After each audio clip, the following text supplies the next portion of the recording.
Hey everyone, this is Mrs. Brodowski, and I'm going to talk to you today about plot, which is the journey that a story or novel takes from the start of the story to the finish. The really cool thing about plot is that it is something that can be changed and manipulated in subtle ways, depending on what an author is trying to do in their story. However, most plots follow a very similar plan and very similar structure. So plot structure follows a pretty typical pattern. You've probably seen this chart before.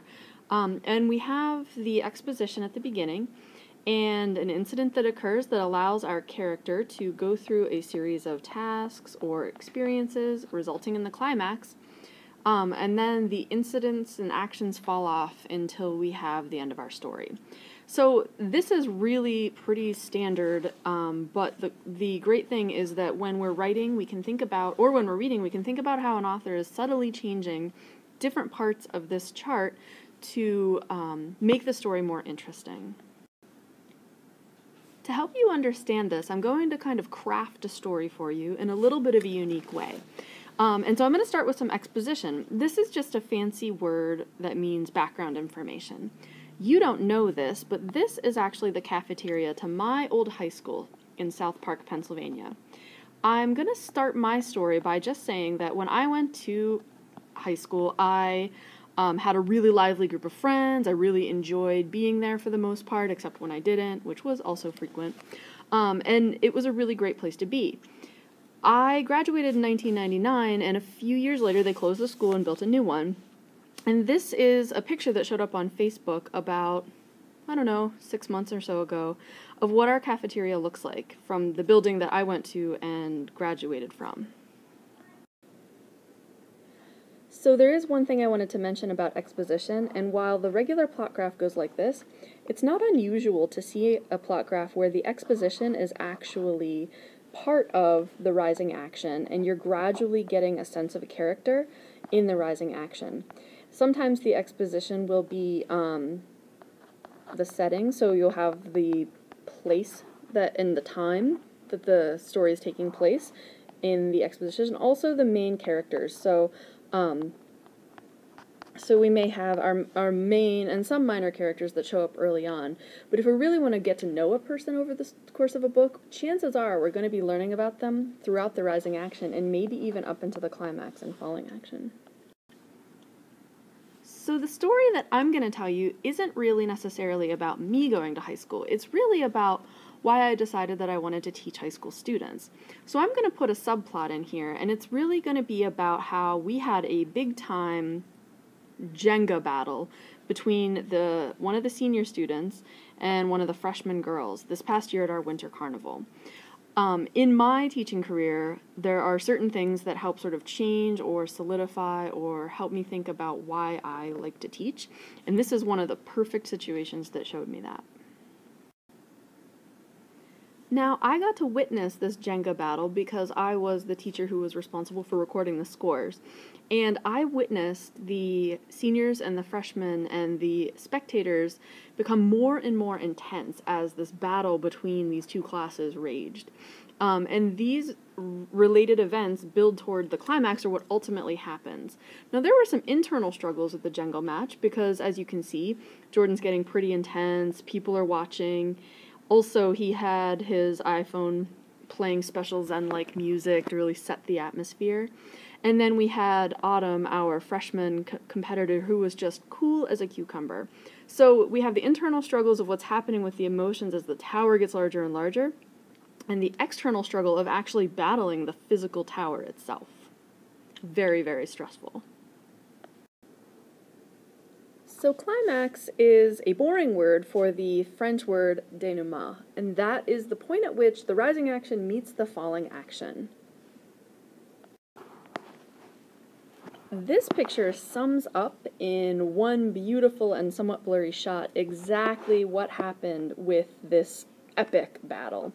The freshmen were able to defeat the seniors in an upset battle, and we actually get to see the tower falling.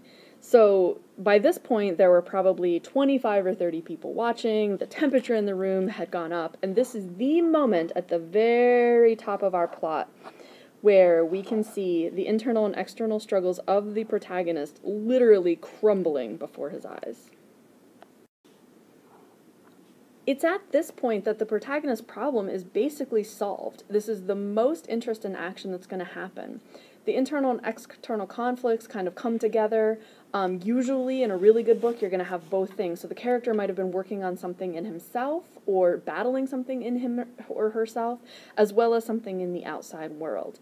But the story doesn't usually end at this point. Usually we have another phase. Falling action comes after the climax and before the resolution, and it's really just that. It's the part of the story after the climax and before the very end. I like to call this the cleanup phase because it's a really good chance for the author to kind of figure out and finish up many of the main conflicts and ideas. And it's a time for the reader to kind of put to bed the story. And sometimes the falling action is very, very brief, and sometimes it goes on for several chapters, depending on whether or not this is something that the author or the writer wants to emphasize. So the falling action in our story is literally a cleanup phase where all the pieces of the puzzle in the game have to be put back, the score has to be recorded, the characters, in this case our freshman and our senior, have to process their emotions, whether it be joy or utter devastation, and the other people watching have to go about the rest of their days. So here is an opportunity for us to kind of pick up any pieces that are left over from the story and dust up whatever it is we still feel like we need to say. Now, because this story isn't necessarily just about the epic battle, I'm going to throw a little twist into it.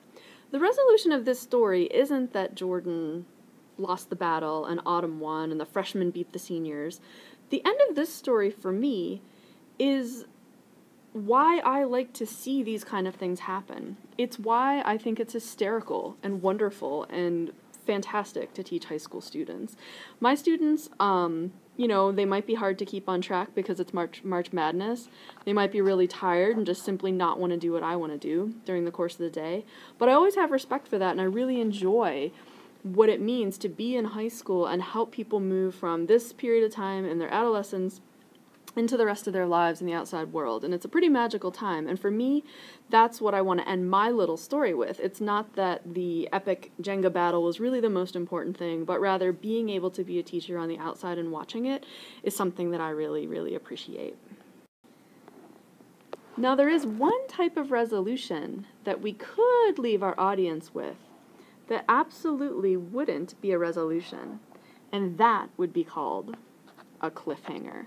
So I wanted to make sure that I tied up my story, but sometimes, especially if you think about an action movie, an author might decide to do something to the reader that's going to leave them hanging, and that is a choice that they're going to make for a particular effect. I don't recommend it unless you really know what you're doing, because a resolution is very satisfying to the reader, and most people don't want to leave a story feeling unfulfilled.